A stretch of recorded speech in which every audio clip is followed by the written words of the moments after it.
अब तक जो सुप्रीम लीडर था ईरान के मुसलमान उसे रहबर मान रहे थे, आज वो दुनिया में नहीं रहा। जैसे ही ये खबर ईरान के रेडियो पे चली, अयातुल्ला अली खamenei की मौत हो गई। लोगों का दिल दहल गया, ईरान में मातम फैल गया और मीडिया में खबर तेजी से फैल गई। और फिर एक नाम आया जिसे ईरान का सुप्रीम लीडर बनाया गया, जिसका नाम अयातुल्ला अली रजा अराफी था।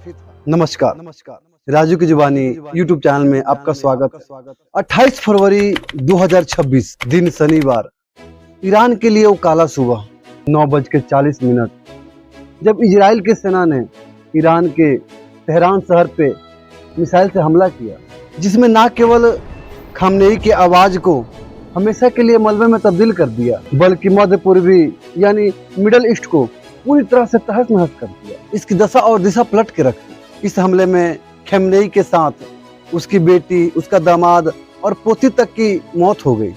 पूरा ईरान सन्न है और दुनिया सांस रोक के देख रही है कि अब आगे क्या होगा। सवालों के इस घेरे के बीच ईरान के तेहरान शहर के सत्ता के गलियारों से एक नाम काफी चर्चे में है, जिसका नाम अयातुल्ला अली रजा अराफी था।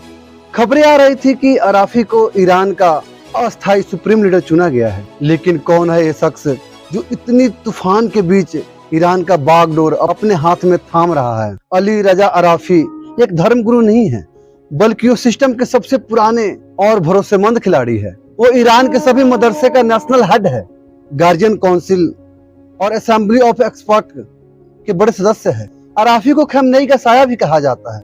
जानकारों का कहना है कि युद्ध जैसी स्थिति में सेना यानी IRGC और धार्मिक गुटों को अगर कोई एक साथ रख सकता है तो वो अराफी है।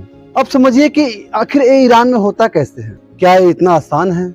बिल्कुल नहीं। ईरान के संविधान 111 आर्टिकल के मुताबिक जब तक स्थायी लीडर नहीं चुना जाता, एक लीडरशिप काउंसिल देश चलाती है। इसमें राष्ट्रपति मसूद पेजेश्कियन न्यायपालिका प्रमुख होता है और गार्जियन काउंसिल के सदस्य जो कि अराफी हैं शामिल होते हैं। लेकिन असली फैसला असेंबली ऑफ एक्सपर्ट करती है। 88 मुल्कों का यह परिषद गुप्त मतदान करती है। यहाँ खून का रिश्ता नहीं, बल्कि धार्मिक योग्यता और व्यवस्था के प्रति वफादारी देखी जाती है। यही वजह है कि अराफी एक सुरक्षित चुनाव के रूप में उभरे हैं। वो कट्टरपंथी भी है और सेना के भी करीब हैं।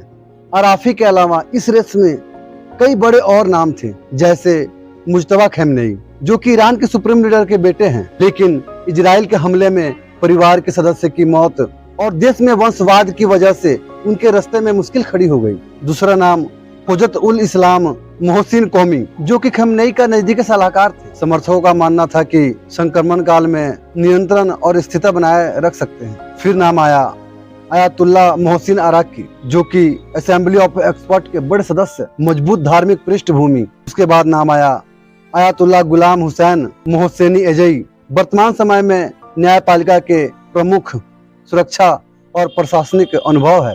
फिर नाम आया अयातुल्ला वसेम हसौनी बुशहरी, मुस्लिम कौम के जुमे की नमाज की इमाम और असेंबली के सदस्य थे। तो ये सारे नाम सुप्रीम लीडर के रेस में थे। लेकिन मन में सवाल आता है कि क्या अराफी अस्थायी सुप्रीम लीडर से क्या अस्थायी हो सकते हैं? ऐसे में ईरान एक ऐसे मोहने पे खड़ा है जहां से वापस भी नहीं मुड़ सकता। उसके लिए पीछे का रास्ता भी बंद है। यह एक नेता का चुनाव नहीं, बल्कि ईरान के अस्तित्व का जंग है। इस जानकारी में आप क्या सोचते हैं? आपका क्या राय है? मेरे कमेंट बॉक्स में जरूर दें। और मेरी वीडियो अगर आपको अच्छी लगी तो मेरे वीडियो को लाइक और शेयर करें और मेरा चैनल राजू की जुबानी को सब्सक्राइब करें। जय हिंद।